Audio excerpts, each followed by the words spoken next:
So Dragon Ball Daima is done. The finale aired on Friday, and honestly, I have some thoughts. I'm going to be talking about the show as a whole. I'm going to be talking about some specific things that happen in the show, so that means there will be some spoilers in here. If you haven't watched the show and you want to, if you haven't seen the finale yet and you want to, do not watch this video. Okay, so we got that out of the way, but before we get into the show, what's good, guys? It's Daima7. Thank you so much for clicking on this video. Hit that like button, hit that subscribe button, and you're going to have a great weekend. I know it. So when Dragon Ball Daima was first announced, there were a lot of questions from Dragon Ball fans everywhere.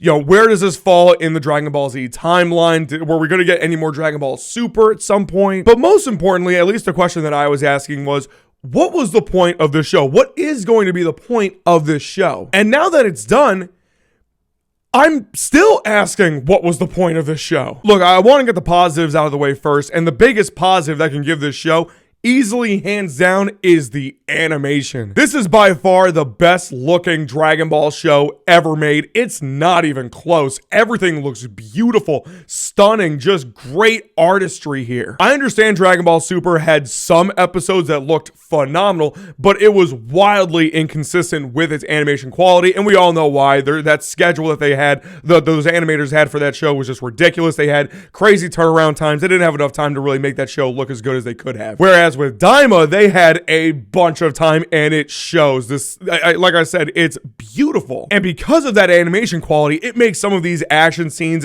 absolutely stand out. They are fantastic. Like some of the fight scenes against the Tamagotchis with Goku and Vegeta, or of course with Goma at the end of the show. The punches and blasts feel visceral and aggressive. It's great. I do also appreciate that Dragon Ball Daima expands upon the world of Dragon Ball in a way that we really weren't thinking about before, and that's because it entirely, or at least mostly, focuses on the demon realm and the demon worlds. Because we hear about the Dragon Realm a lot throughout Dragon Ball Z, and even sometimes throughout Dragon Ball Super. We knew Piccolo's from there, Babidi, Majin Buu. I mean, we hear about it, but now we finally get to see it and explore it, and it's really cool. And of course, it would be ridiculous for me not to mention the amount of fan service that's in Daima, specifically with a couple of transformations. We all know what I'm talking about. We finally get to see a Super Saiyan 3 Vegeta officially canon in Dragon Ball. I mean, this is something that fans have been asking for forever. And it was really dope when he first transformed as a kid. It had everybody talking online, and then we got to finally see him do it as an adult, and he was beating Goma for a little bit. And then, of course, the other transformation that completely broke the internet, Super Saiyan 4 Goku. We finally have him. He's canon. It's crazy. He looks sick. I love the design. Again, really cool fan service stuff there. Unfortunately, that's where the positives kind of end for me. Now, look, man, you have to understand, like, I'm a massive, massive Dragon Ball fan. Me and my brother literally watched all of Dragon Ball, all of Dragon Ball Z, and all of Dragon Ball Super. We love this franchise. But with Dragon Ball Daima specifically, I'm sorry, it was kind of underwhelming for me. Because sure, it looks great in the action scenes and the fan service is nice, but ultimately, like I said earlier in the video, what was the point of this show? For me personally, the first third of this show was just boring. A lot of expositional stuff going on, a lot of explaining, but there really just wasn't much going on besides characters talking and going from one place to the other. For me personally, it just really dragged. And listen, I love me some good dialogue and some good world building and all that kind of stuff, but with Daima specifically, it kind of dragged to do those things. But my biggest problem with Daima is the fact that it leaves us as fans and viewers with a lot more questions than answers. There was a point in the show where they were kind of teasing at the possibility of using these little bugs that help people fuse together, and it goes nowhere. Fans were sure that we were going to see Gogeta or some other fusion at some point, and we just don't see anything. There was no fusion whatsoever. Even though the show heavily teased at the idea of a fusion happening because of those bugs I mentioned, but it didn't turn into anything. But then we get to the finale, which is kind of what brought this all together for me.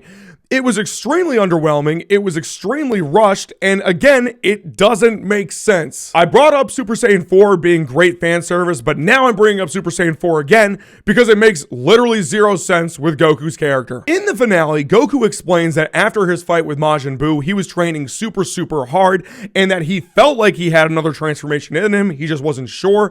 Then of course we see, the episode, like a couple episodes before the finale, never helps him unlock that power. Which means Goku can transform into Super Saiyan 4. The very small problem, though, the very small problem with that is that it's never mentioned after in Dragon Ball Super. There is literally a page from the manga itself when Goku was fighting Beerus where he literally tells him word for word that Super Saiyan 3 was his last transformation. Let's just go through all the characters that Goku has fought since Majin Buu.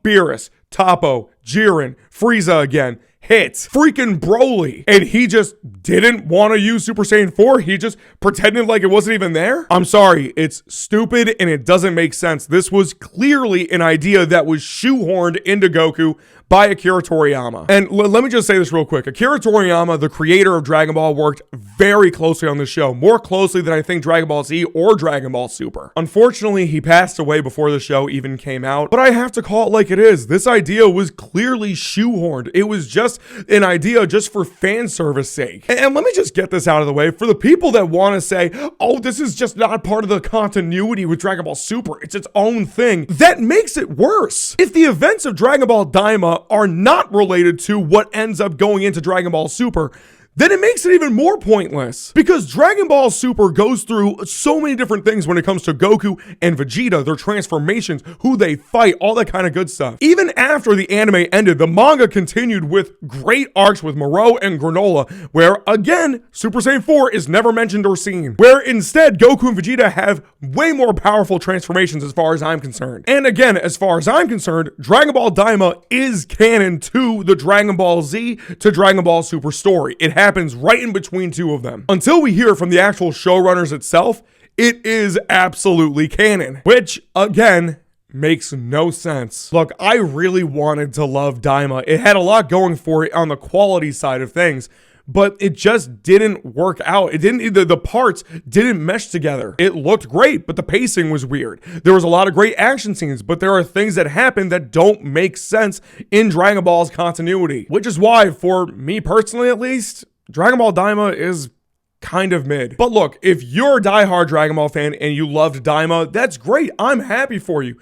I just didn't. But by all means, please let me know in the comments what you thought about the show. What did you love? What did you not? Let's talk about it. And until next time, peace.